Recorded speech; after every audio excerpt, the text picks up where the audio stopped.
ನಮಸ್ಕಾರ ಮಕ್ಕಳೇ. ಮಕ್ಕಳೇ, ಇವತ್ತು ರಾಜ ವಿಕ್ರಮ ಮತ್ತು ಬೇತಾಳನ ಕತೆ ಇದರಲ್ಲಿ ಮತ್ತೊಂದು ಕಥೆಯೊಂದಿಗೆ ಬಂದಿದ್ದೇನೆ.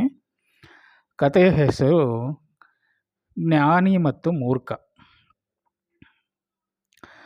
ಈ ಕಥೆ ಏನು ಅಂತ ನೋಡ್ಕೊಂಬರೋಣ. ಒಂದು ಹಳ್ಳಿಯಲ್ಲಿ ಇಬ್ಬರು ಸ್ನೇಹಿತರು ವಾಸ ಮಾಡ್ತಾ ಇರ್ತಾರೆ. ಒಬ್ಬನ ಹೆಸರು ಜ್ಞಾನದೇವ. ಹೆಸರೇ ಸೂಚಿಸುವಂಗೆ ಅವನು ತುಂಬ ಬುದ್ಧಿವಂತನಾಗಿರ್ತಾನೆ. ಮತ್ತೊಬ್ಬನ ಹೆಸರು ಮೂರ್ಖಯ್ಯ. ಮೂರ್ಖಯ್ಯನು ಒಳ್ಳೆಯ ಹೃದಯವಂತ, ಆದರೆ ಯೋಚನೆ ಮಾಡದೆ ಕೆಲಸ ಮಾಡ್ತಿರ್ತಾನೆ. ಒಮ್ಮೆ ಇಬ್ಬರು ವ್ಯಾಪಾರಕ್ಕೆ ಅಂತ ದೂರದ ನಗರಕ್ಕೆ ಹೊರಡ್ತಾರೆ. ಮಾರ್ಗ ಮಧ್ಯದಲ್ಲಿ ಒಂದು ಕಾಡನ್ನು ದಾಟಬೇಕಾಗತ್ತೆ. ಆ ಕಾಡಿನಲ್ಲಿ ನಡ್ಕೊಂಡು ಹೋಗ್ತಿರ್ಬೇಕಾದ್ರೆ ಅವ್ರಿಗೆ ಒಂದು ದೊಡ್ಡ ಚಿನ್ನದ ನಾಣ್ಯಗಳ ಚೀಲ ಸಿಗುತ್ತೆ. ಜ್ಞಾನದೇವ ಹೇಳ್ತಾನೆ, ಇದು ಯಾರೋ ಕಳೆದುಕೊಂಡಿದ್ದಾರೆ ಅನಿಸುತ್ತೆ, ಅದು ನಿಜವಾದ ಮಾಲೀಕ ಯಾರು ಅಂತ ಹುಡ್ಕೊಂಡು ನೋಡೋಣ ಅಂತ ಅಂತ ಹೇಳ್ತಾನೆ. ಆದರೆ ಮೂರ್ಖಯ್ಯ, ಇದು ನಮಗೆ ಸಿಕ್ಕದ್ದು, ಹಾಗಾಗಿ ಇದನ್ನು ನಾವೇ ಇಟ್ಕೊಳ್ಳೋಣ ಅಂತ ಹೇಳ್ತಾನೆ. ಆಗ ಸ್ವಲ್ಪ ಸಮಯದ ನಂತರ ಒಬ್ಬ ವ್ಯಾಪಾರಿ ಅಳುತ್ತಾ ಅಲ್ಲಿ ಬರ್ತಾನೆ. ಅವನು ತನ್ನ ಚಿನ್ನದ ಚೀಲವನ್ನು ಕಳ್ಕೊಂಡಿದ್ದೀನಿ ಅಂತ ಇಬ್ರಿಗೂ ಹೇಳ್ತಾನೆ. ಆಗ ಜ್ಞಾನದೇವ ಕೆಲವೊಂದಷ್ಟು ಪ್ರಶ್ನೆಗಳನ್ನು ಆ ವ್ಯಾಪಾರಿಗೆ ಕೇಳ್ತಾನೆ. ಅವನು ಹೇಳಿದ ಉತ್ತರ ಸರಿಯಾಗಿರೋದ್ರಿಂದ ಚಿನ್ನದ ಚೀಲವನ್ನು ಗುರುತಿಸಿ ಪರಿಶೀಲಿಸಿ ಆ ವ್ಯಾಪಾರಿಗೆ ಅದನ್ನು ಕೊಡ್ತಾನೆ. ಆಗ ವ್ಯಾಪಾರಿಗೆ ತುಂಬ ಸಂತೋಷ ಆಗುತ್ತೆ. ಆಗ ಇಬ್ಬರಿಗೂ ಬಹುಮಾನವನ್ನು ಆ ವ್ಯಾಪಾರಿ ನೀಡ್ತಾನೆ. ಆದರೆ ಮೂರ್ಖಯ್ಯನಿಗೆ ಕೋಪ ಬರುತ್ತೆ. ಈ ಚಿನ್ನ ಚೀಲವನ್ನು ನಾವೇ ಇಟ್ಕೋಬೇಕಾಯಿತು, ಇನ್ನೂ ಹೆಚ್ಚು ಹಣ ಸಿಗ್ತಿತ್ತು ನಮಗೆ ಅಂತ ಅಂತಾನೆ. ಆಮೇಲೆ ಅವರು ವ್ಯಾಪಾರ ಮುಗಿಸಿ ಮತ್ತೆ ಊರಿಗೆ ಬರ್ತಾರೆ. ಕೆಲವು ದಿನಗಳ ನಂತರ ಮೂರ್ಖಯ್ಯನಿಗೆ ಮತ್ತೆ ರಸ್ತೆಯಲ್ಲಿ ಒಂದು ಚೀಲ ಸಿಗುತ್ತೆ. ಈ ಬಾರಿ ಮೂರ್ಖಯ್ಯ ಏನೂ ಯೋಚನೆ ಮಾಡಲ್ಲ, ಅದನ್ನು ತಗೊಂಬಂದು ಮನೆಯಲ್ಲಿ ಇಟ್ಕೋತಾನೆ. ಆದರೆ ಆ ಚೀಲ ಕಳ್ಳರು ಕದ್ದ ವಸ್ತುಗಳಿರುವಂಥ ಚೀಲ ಆಗಿರುತ್ತೆ.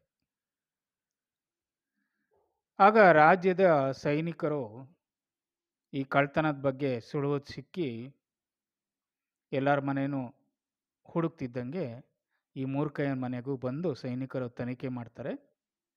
ಅಲ್ಲಿ ಸಿಕ್ಕಂಥ ಚೀಲ ಕಳ್ಳರು ಮಾಡಿದ್ದಂತಹ ಕದ್ದಿದ್ದಂಥ ಚೀಲ ಆಗಿರುತ್ತೆ. ಅದರಿಂದ ಕಳ್ತನ ಮಾಡಿದವನು ಮೂರ್ಖಯ್ಯನೇ ಅಂತ ತಿಳಿದು ಆ ಸೈನಿಕರು ಮೂರ್ಖಯ್ಯನ ಬಂಧಿಸ್ತಾರೆ. ಇದನ್ನು ತಿಳಿದ ಜ್ಞಾನದೇವ ಅವರಿಗೆ ಎಲ್ಲ ವಿವರಣೆಯನ್ನು ನೀಡಿ ಮೂರ್ಖಯ್ಯನ ಬಿಡುಗಡೆ ಮಾಡಿಸ್ಕೊಡ್ತಾನೆ. ಆಗ ಮೂರ್ಖಯ್ಯನಿಗೆ ತನ್ನ ತಪ್ಪನ್ನ ಅರಿವಾಯಿತು. ಈ ಕಥನ ಹೇಳಿದಂಥ ಬೇತಾಳ ಈಗ ರಾಜ ವಿಕ್ರಮಂಗೆ ಒಂದು ಪ್ರಶ್ನೆಯನ್ನು ಕೇಳುತ್ತೆ. ಜ್ಞಾನದೇವ ಮತ್ತು ಮೂರ್ಖಯ್ಯ ಇಬ್ಬರೂ ಒಂದೇ ಪರಿಸ್ಥಿತಿಯನ್ನು ಎದುರಿಸಿದರು. ಆದರೆ ಒಬ್ಬನಿಗೆ ಗೌರವ ಮತ್ತು ಬಹುಮಾನ ಸಿಕ್ಕಿದ್ರೆ ಮತ್ತೊಬ್ಬನಿಗೆ ಸಂಕಷ್ಟ ಸಿಗುತ್ತೆ. ಇದಕ್ಕೆ ಮುಖ್ಯ ಕಾರಣ ಏನು ಅಂತ ಕೇಳುತ್ತೆ. ಅದಕ್ಕೆ ರಾಜ ವಿಕ್ರಮ ಉತ್ತರ ಕೊಡ್ತಾನೆ, ಕಾರಣ ಇಷ್ಟೇ. ಜ್ಞಾನದೇವ ಜ್ಞಾನ ಮತ್ತು ವಿವೇಕ ಎರಡನ್ನೂ ಇಟ್ಕೊಂಡು ಯೋಚನೆ ಮಾಡ್ತಾನೆ. ಸತ್ಯವನ್ನು ಪರಿಶೀಲಿಸಿ ಮಾಡಿ ಸರಿಯಾದ ನಿರ್ಧಾರನ ತೆಗೋತಾನೆ. ಆದರೆ ಮೂರ್ಖಯ್ಯ ಲೋಭದಿಂದ ಯೋಚನೆ ಮಾಡ್ತಾನೆ. ಅದರಿಂದ ಒಬ್ಬರಿಗೆ ಗೌರವ ಸಿಗುತ್ತೆ, ಮತ್ತೊಬ್ಬನಿಗೆ ತೊಂದರೆ ಉಂಟಾಯಿತು ಅಂತ ಹೇಳ್ತಾನೆ. ಆಗ ಬೇತಾಳ, ನಿನ್ನ ಉತ್ತರ ಸರಿ ಇದೆ ವಿಕ್ರಮ ಅಂತ ಹೇಳಿ ವಿಕ್ರಮನ ಬೆನ್ನನ್ನು ಬಿಟ್ಟು ಮತ್ತೆ ಮರದ ಕೊಂಬೆಗೆ ಹೋಗಿ ನೇತಾಕೊಂಡ್ಬಿಡುತ್ತೆ.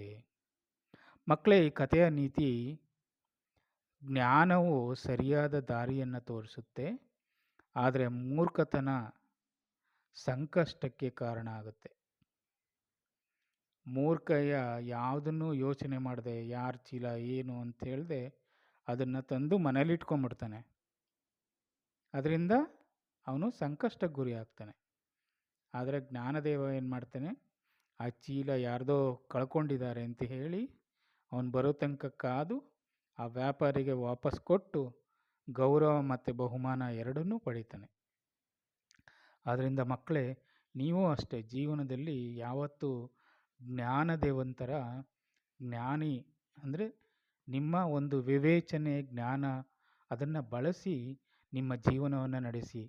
ಅದೇ ಮೂರ್ಖಯ್ಯಂತರ ಮೂರ್ಖತನದಿಂದ ಯಾವುದನ್ನು ಯೋಚನೆ ಮಾಡದೆ ಕೆಲಸಗಳನ್ನು ಮಾಡಬೇಡಿ. ಇದರಿಂದ ನೀವು ಜೀವನದಲ್ಲಿ ನಷ್ಟ, ಸಂಕಷ್ಟ ಎರಡನ್ನೂ ಎದುರಿಸ್ತೀರ ಮಕ್ಕಳೇ.